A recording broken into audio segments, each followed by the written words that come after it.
성전에서 예수님이 사람들을 가르치고 계실 때 대제사장들과 장로들이 예수님을 찾아옵니다. 그리고 그들은 예수님의 권위의 근거와 출처에 대해 도전합니다. 예수님께서 말씀하시고 행하시는 모든 일들을 무슨 권위로 하는 것인지 따지는 것이었죠. 그런 그들에게 예수님은 한 질문을 던지심으로써 반문하십니다. 25절, 요한의 침례가 어디로부터 왔느냐? 하늘로부터냐? 사람으로부터냐? 권위에 대해 묻는 종교 지도자들에게 예수님은 반대로 침례 요한의 권위가 하늘로부터인지 사람으로부터인지 되물으십니다. 그리고 이 질문은 25절과 26절에 나와 있듯이 그들로 하여금 딜레마에 빠지게 만드는 질문이었습니다. 왜냐하면 당대 이미 많은 유대인들이 침례 요한을 따랐고 회개의 침례를 전파하는 요한에게 찾아가 많은 사람들에게 침례를 받았습니다.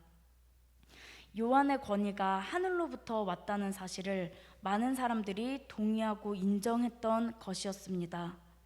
그렇기에 만약 이들이 요한의 권위가 사람으로부터 났다 하면 이미 요한을 선지자로 알고 따랐던 많은 이들의 저항에 부딪힐 것이고, 이는 결국 자신들이 가진 기득권과 민심을 잃은 우려로 이어졌던 것입니다. 반면 요한의 권위가 하늘로부터 왔다 하면 그럼 왜 요한을 믿지 않았는지, 동시에 요한이 오실 그 이로 증거한 예수님을 왜 믿지 않았는지 물어볼 것이기에 그들은 이러지도 저러지도 못하는 상황에 빠지게 된 것입니다. 결국 그들은 고민한 끝에 그냥 모른다고 대답합니다. 예수님을 공격하러 온 종교 지도자들이 예수님의 질문 하나에 자가당착에 빠져버린 것이었습니다. 그렇게 당황해하고 있는 그들에게 예수님께서는 한 비유를 말씀하십니다. 그 내용은 이러합니다. 어떤 사람에게 두 아들이 있는데 아버지가 두 아들을 불러 포도원에 가 일할 것을 시킵니다. 그러자 맏아들은 네 아버지 가겠습니다 라고 말해놓고 실제로 가진 않습니다. 말로만 알겠다고 한 것이었죠. 반면 둘째 아들은 처음에는 싫다고 말하였다가 후에 뉘우치고 일하러 포도원에 갔다는 것이었습니다. 예수님은 이 짧은 비유를 드신 뒤 그들에게 물으십니다. 31절, 그 둘 중에 누가 아버지의 뜻대로 하였느냐? 그들은 대답합니다. 둘째 아들이니이다. 그러자 예수께서 이렇게 말씀하십니다.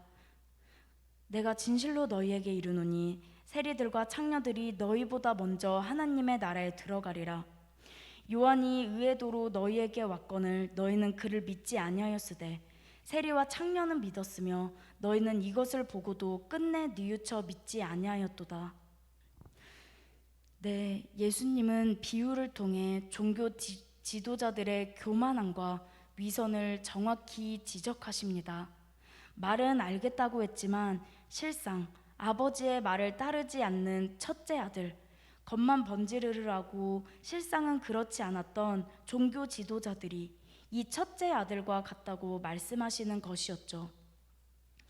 반면 처음에는 싫다고 했지만 결국 자신의 잘못을 인정하고 뉘우치고 결국 아버지의 말을 따랐던 둘째 아들, 세리와 창녀들이 이 둘째 아들과 같다고 말씀하시는 것입니다.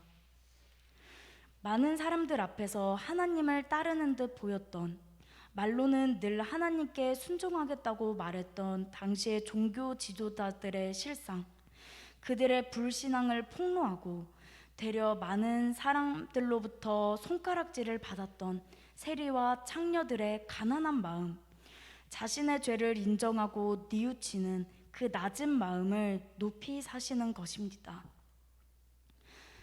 네, 오늘 이 말씀 앞에서 우리가 무엇을 깨달을 수 있습니까? 두 가지를 나누고 싶습니다. 먼저 우리의 위선을 주님 앞에서 돌아보았으면 좋겠습니다. 우리에게 종교 지도자들과 같은 모습이 없는지, 첫째 아들과 같은 모습이 없었는지 돌아보았으면 좋겠습니다. 많은 사람들로부터 믿음 있는 사람으로, 주님께 내 예스라고 외치며 순종하는 사람으로 평가받았지만 실상 나의 삶에서는 주님을 신뢰하지 않고 그분께 불순종하는 삶을 살지 않았는지 우리의 위선을 돌아보며 회개합시다. 사람의 인정과 평가가 아닌 하나님의 평가만을 바라보는 우리의 삶이 되길 원한다고, 많은 청중 앞에서 사는 삶이 아니라 내 인생의 유일한 청중 대신 하나님 앞에서 살아가는 우리 삶이 되길 원한다고 기도하면 좋겠습니다. 두 번째입니다. 날마다 회개하는 삶의 중요성입니다. 오늘 본문에서 예수님이 대조하여 말씀하시는 첫째 아들과 둘째 아들, 종교 지도자들과 세리와 창녀, 궁극적인 차이가 무엇일까요? 저는 그 차이를 분명히 보여주는 단어가 본문에 등장한다고 생각하는데요. 바로 뉘우침이라는 단어입니다. 첫째 아들은 뉘우치지 않았지만 둘째 아들은 뉘우쳤습니다. 종교 지도자들은 뉘우치지 않았지만 세리와 창녀는 뉘우쳤습니다. 우리에게는 날마다의 뉘우침, 하나님 앞에서 나의 죄를 인정하고 다시 그분께로 돌아가는 회개가 꼭 필요합니다. 왜냐하면 이 뉘우침이 없다면 우리 모두는 오늘 본문의 첫째 아들처럼 말만 하고 실상 주님을 따르지 않는 위선자에 머무를 수밖에 없기 때문입니다.